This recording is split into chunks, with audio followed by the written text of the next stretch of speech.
ಓಂ ಗಂ ಗಣಪತಾಯೇ ನಮಃ. ಶ್ರೀ ಗುರುದೇವ ರುದ್ರಾಯ ನಮಃ. ಎಲ್ರಿಗೂ ನಮಸ್ಕಾರ ಸ್ನೇಹಿತರೆ, ನಾನು ನಿಮ್ಮ ಪ್ರಕಾಶ್. ಸ್ನೇಹಿತರೆ, ಇಂದು ನಾನು ನಿಮಗೆ ನೀವು ಇಷ್ಟಪಟ್ಟವರ ಕಾಲಿನ ಮಣ್ಣಿನಿಂದ ಅವರನ್ನು ನೀವು ವಶೀಕರಣ ಮಾಡ್ಕೊಳ್ಳೋದು ಹೇಗೆ ತಿಳಿಸ್ಕೊಡ್ತೀನಿ. ಅದಕ್ಕೂ ಮುಂಚೆ ನನ್ನ ಚಾನಲ್ನ ಸಬ್ಸ್ಕ್ರೈಬ್ ಮಾಡಿಲ್ಲ ಅಂದರೆ ಸಬ್ಸ್ಕ್ರೈಬ್ ಮಾಡಿ, ಲೈಕ್ ಮಾಡಿ, ಶೇರ್ ಮಾಡಿ, ಹಾಗೆ ಬೆಲ್ ಐಕಾನ್ ಬಟನ್ ಪ್ರೆಸ್ ಮಾಡೋದನ್ನ ಮರಿಬೇಡಿ. ಏಕೆ ಅಂದರೆ ಮುಂದೆ ನಾನು ಏನು ವೀಡಿಯೋಸ್ ಬಿಡ್ತೀನಿ ಅದು ಎಲ್ಲರಿಗಿಂತ ಮುಂಚೆ ನಿಮಗೆ ಬಂದು ಸೇರಬೇಕು.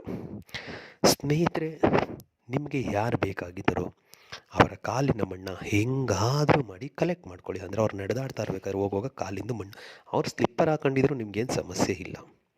ಒಟ್ಟಿನಲ್ಲಿ ಅವ್ರು ಹೋಗೋ ದಾರಿ ಮಣ್ಣು ಬೇಕಾಗುತ್ತೆ.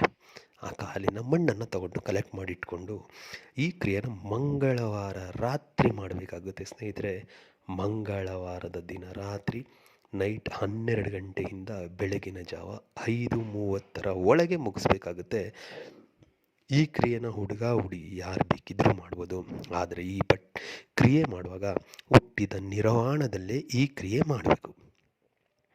ಹುಟ್ಟಿದ ನಿರ್ವಾಣದಲ್ಲಿ ಉತ್ತರ ದಿಕ್ಕಿಗೆ ಮುಖ ಮಾಡಿ ಕುಳಿತುಕೊಂಡು ನಿಮ್ಮ ಕೈಯಲ್ಲಿ ಆ ಮಣ್ಣನ್ನು, ಅವರ ಕಾಲಿನ ಮಣ್ಣನ್ನು ನಿಮ್ಮ ಬಲಗೈಯಲ್ಲಿ ಹಿಡಿದುಕೊಂಡು ನಾನಿವಾಗ ಏನು ಮಂತ್ರ ಕೊಡ್ತೀನೋ ಆ ಮಂತ್ರನ 108 ಸಾರಿ ಪಠನೆ ಮಾಡಬೇಕಾಗುತ್ತೆ.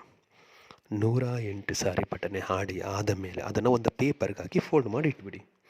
ಮರುದಿನ ಯಾವುದಾದ್ರೂ ಹರಳಿ ಮರದ ಬುಡದಲ್ಲಿ ಮಣ್ಣನ್ನು ಸ್ವಲ್ಪ ಗುಂಡಿ ತೋಡಿ ಅದರ ಒಳಗಡೆ ಈ ಮಣ್ಣನ್ನು ಹಾಕಿ ಬೇರೆ ಮಣ್ಣಿನಿಂದ ಅದನ್ನು ಮುಚ್ಚಬೇಕಾಗುತ್ತೆ. ಇಷ್ಟು ಮಾಡಿದರೆ ಸಾಕು, ಅವರು ನಿಮಗೆ ವಶೀಭೂತರಾಗ್ತಾರೆ.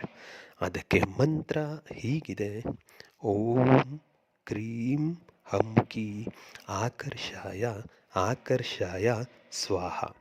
ಅಮುಕಿ ಅನ್ನೋ ಜಾಗದಲ್ಲಿ ಅವ್ರ ಹೆಸರನ್ನ ಸೇರಿಸ್ಕೊಳ್ಬೇಕಾಗುತ್ತೆ. ಇನ್ನೊಂದು ಸಾರಿ ಮಂತ್ರ ಹೇಳ್ತೀನಿ ನೋಡಿ: ಓಂ ಕ್ರೀಂ ಅಮುಕಿ ಆಕರ್ಷಾಯ ಸ್ವಾಹ. ಈ ರೀತಿಯಾಗಿ ಮಾಡಬೇಕಾಗತ್ತೆ.